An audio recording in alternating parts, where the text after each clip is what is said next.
Welcome back to our channel kung saan tinatalakay natin ang pinakamainit at pinakamahalagang development sa AFP modernization. Sa episode na ito, dalawang malaking balita ang ating tatalakayin, isang positibong development mula mismo sa Pilipinas at isang high-risk geopolitical shock na maaaring makaapekto sa buong mundo.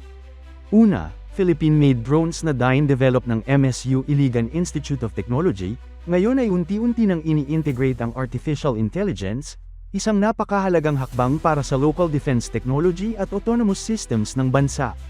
Ikalawa, isang matinding pahayag mula sa US President Donald J. Trump, kung saan inanunsyo niya ang total and complete blockade laban sa Venezuela, kabilang ang pagharang sa lahat ng sanctioned oil tankers, at ang pag-deploy umano ng pinakamalaking armada sa kasaysayan ng South America. Magkaibang balita, magkaibang mundo, pero iisang tanong, paano nito binabago ang modern warfare, security, at global power dynamics?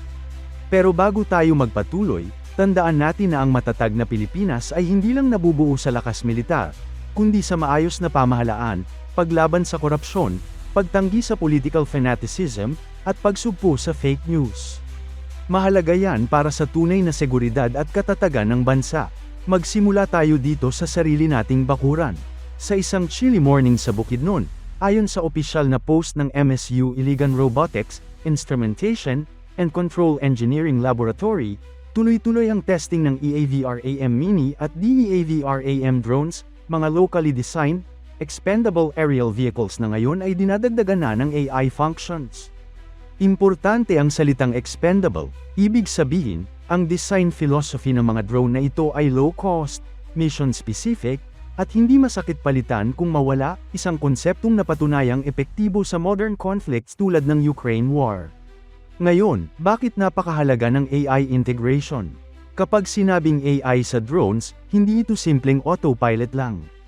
Ang pinag-uusapan dito ay autonomous navigation, object recognition, terrain awareness, target identification, decision assistance algorithms. Sa madaling salita, mas nagiging thinking drone ang isang platform kapag may AI. Para sa Pilipinas, malaking bagay ito dahil hindi na lang tayo umaasa sa imported systems. Unti-unti nang nabubuo ang local knowledge base mula software, control systems, hanggang field testing sa totoong terrain ng bansa. Ang Bukidnon testing environment ay hindi aksidente.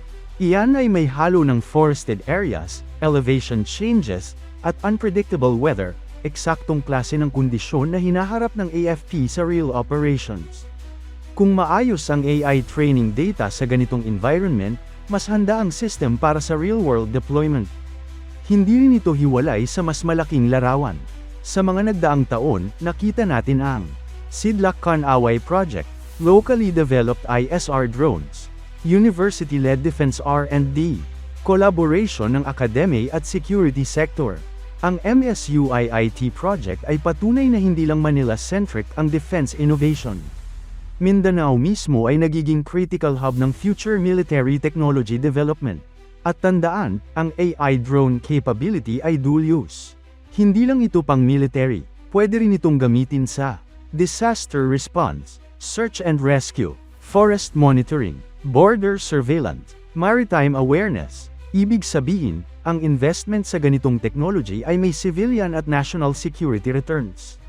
Ngayon, lumipat tayo sa mas mainit at mas delikadong balita. Sa isang post na inilabas sa Truth Social, US President Donald J. Trump ay nagdeklara ng total and complete blockade of all sanctioned oil tankers, papasok at palabas ng Venezuela.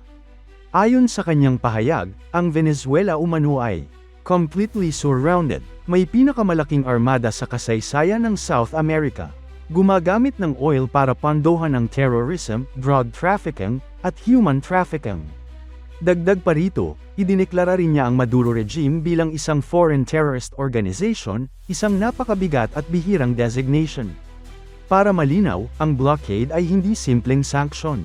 Sa international law at military terms, ang blockade ay act of war level measure. Ibig sabihin nito, physical interdiction ng shipping, naval enforcement, potential confrontation sa dagat, risk ng escalation sa regional at global level. Kapag sinabi mong haharangan mo ang oil tankers, hindi lang Venezuela ang apektado, kundi pati global oil supply, shipping insurance, energy prices, allied and neutral countries. At dito nagiging delikado ang sitwasyon. Ang Venezuela ay may relasyon sa Russia, China, Iran, at kapag may armada na gumagalaw, isang maling kalkulasyon lang ay pwedeng mag-trigger ng mas malawak na conflict. Ngayon, bakit natin pinagsama ang dalawang balitang ito? Dahil ang modern warfare ay hindi na lang barko laban sa barko, o eroplano laban sa eroplano. Ito ay AI versus AI, drones versus defenses, sensors versus deception, information warfare versus perception. Sa isang blockade scenario tulad ng Venezuela, drones ang unang ginagamit.